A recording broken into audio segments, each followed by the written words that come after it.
ನಮಸ್ಕಾರ, ನೀವು ನೋಡ್ತಾ ಇದ್ದೀರಾ ನ್ಯೂಸ್ ಫಸ್ಟ್. ನಾನು ವಿದ್ಯಶ್ರೀ. ಈಗ ಹೆಡ್ಲೈನ್ಸ್. ರಾಮನಗರಕ್ಕೆ ನೀರು ಹರಿಸುವ ಹೇಮಾವತಿ ಲಿಂಕ್ ಕೆನಾಲ್ಗೆ ವಿರೋಧ. ಗುಬ್ಬಿ ತಾಲೂಕಿನಲ್ಲಿ ರೈತರು ಬಿಜೆಪಿ ಕಾರ್ಯಕರ್ತರ ತೀವ್ರ ಪ್ರತಿಭಟನೆ.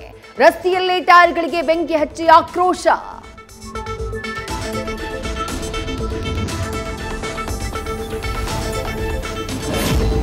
ಹೇಮಾವತಿ ಕೆನಾಲ್ಗೆ ಬಿಜೆಪಿ ರೈತರಿಂದ ತೀವ್ರ ವಿರೋಧ ಹಿನ್ನೆಲೆ ತುಮಕೂರು ಉಸ್ತುವಾರಿ ಸಚಿವ ಡಾಕ್ಟರ್ ಜಿ ಪರಮೇಶ್ವರ್ ಜೊತೆ ಡಿಸಿಎಂ ಸಭೆ. ಹೋರಾಟಗಾರರ ಬೇಡಿಕೆಗಳು, ಅಲ್ಲಿನ ಪರಿಸ್ಥಿತಿ ಕುರಿತಂತೆ ಡಿಕೆ ಶಿವಕುಮಾರ್ ಜೊತೆ ಮಾತುಕತೆ.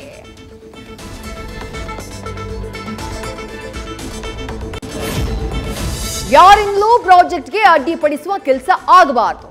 ಗೃಹ ಸಚಿವರೇ ಉಸ್ತುವಾರಿ ಸಚಿವರು, ಅವ್ರ ಜೊತೆ ಮಾತನಾಡಿದೀನಿ, ಸಮಸ್ಯೆ ಬಗೆಹರಿಸಿ ಅಂತ ಹೇಳಿದ್ದೀನಿ ಎಂದ ಸಿಎಂ ಸಿದ್ದರಾಮಯ್ಯ.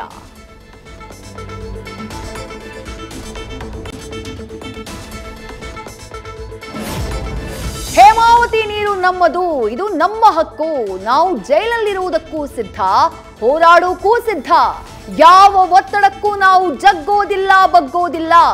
ಒಂದ ಹನಿ ನೀರು ರಾಮನಗರಕ್ಕೆ ಕೊಡೋದಿಲ್ಲ ಅಂತ ಬಿಜೆಪಿ ಶಾಸಕ ಸುರೇಶ್ ಗೌಡ ಕೆಂಡ.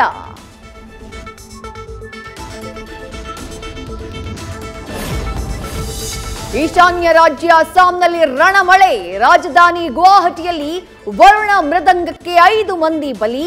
ಹಲವೆಡೆ ಭೂಕುಸಿತ. 12 ಜಿಲ್ಲೆಗಳಲ್ಲಿ ರೆಡ್ ಅಲರ್ಟ್. ಎನ್ಡಿಆರ್ಎಫ್, ಎಸ್ಡಿಆರ್ಎಫ್ ತಂಡಗಳಿಂದ ರಕ್ಷಣಾ ಕಾರ್ಯ.